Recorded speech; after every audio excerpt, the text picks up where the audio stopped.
ආයුබෝවන්. ඔන්න අද මං අරගෙන ආවේ රසම රස මල්ගෝව රෙසිපි එකක්. ඉතින් මේක රසයි වගේම ඉක්මනටම හදාගන්න පුළුවන්. ඉතින් අපි ඉක්මනට යමු වීඩියෝ එකට. මුලින්ම මං මල්ගෝව ගෙඩියක් මේ විදිහට අරන් තියෙනවා. ඒකේ වටේ කොළ ටික මේ විදිහට කඩලා අයින් කරගන්නවා මම. ඊට පස්සේ මේක මේ විදිහට කඩා ගන්න ඕන. මේ වගේ චූටි චූටි පණුන් જાති ඉන්නවා. ඒක නිසා අපි හොඳට පරිස්සමට බලන්න ඕනි. මේ වගේ නරක් වෙච්ච කෑලි තියෙනවා. ඒවා කඩා ගන්න ඕන. මේ විදිහට කඩලා අයින් කර ගන්න ඕන.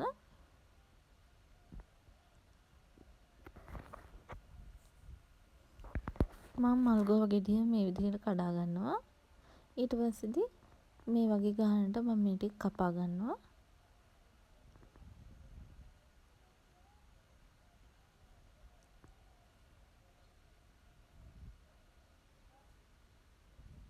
ඊට පස්සේදී මම මේකට ලුණු කුඩු හැඳි 3ක් දා ගන්නවා. වතුර ටිකක් දාලා විනාඩි 20ක් තියනවා මේක.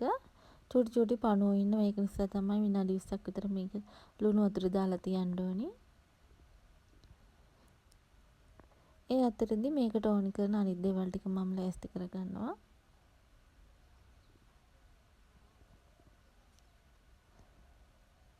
ලොකු ලුණු ගෙඩියක්, රම්පේ කරපිංචා, සුදු ලුණු මේ විදිහට මම කපාගෙන අරන් තියෙනවා. බිත්තර දෙකක් අරන් තියෙනවා. ඔයගොල්ලෝ මල්ගෝව ගන්න ප්‍රමාණය අනුව බිත්තර ගන්න. මම පොඩි ගෝව ගෙඩියක් ගත්තා. ඒක නිසා මම බිත්තර දෙකක් ගත්තා.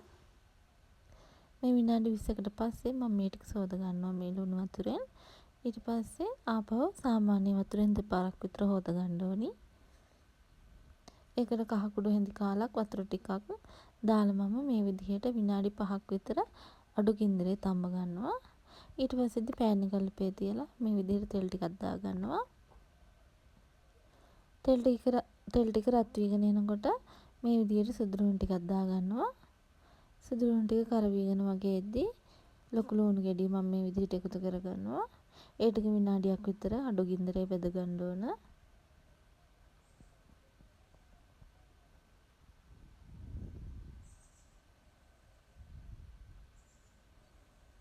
ඒ ටික බැදීගෙන යනකොට මම රම්පේ කරපිංච ටිකත් එකතු කර ගන්නවා.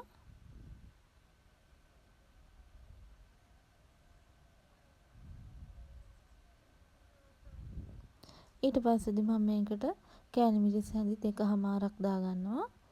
මේ විදිහට.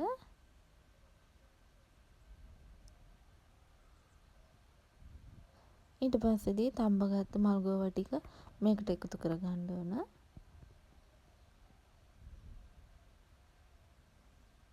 ඉතින් මේක හදන්න අමාරු නෑ. ඉක්මනටම අපිට හදා ගන්න පුළුවන්.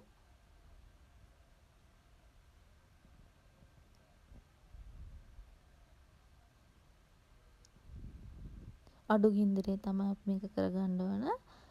ඊට පස්සේදී මම බිත්තර ටික මේ විදිහට එකතු කරගන්නවා. ගම්මිරිස් හැන්දක් මේ වෙලාවේදී මම මේකට දා ගන්නවා. ලුණු කුඩු හැන්දක් එකතු කරගන්නවා. ඊට පස්සේදී මේක හොඳට කවලම් කරගන්න ඕන. අපි දාපු ගම්මිරිස්, ලුණු, බිත්තර ටික හැමතැනටම යන විදිහට මේක කවලම් කරගන්න ඕන. මේ වෙලාවේදී ලුණු බලලා ලුණු මදි නම් ආපහු දාගන්න පුළුවන්. මට ලුණු ටිකක් මදි වගේ මම ආපහු ලුණු චුට්ටක් දාගත්තා.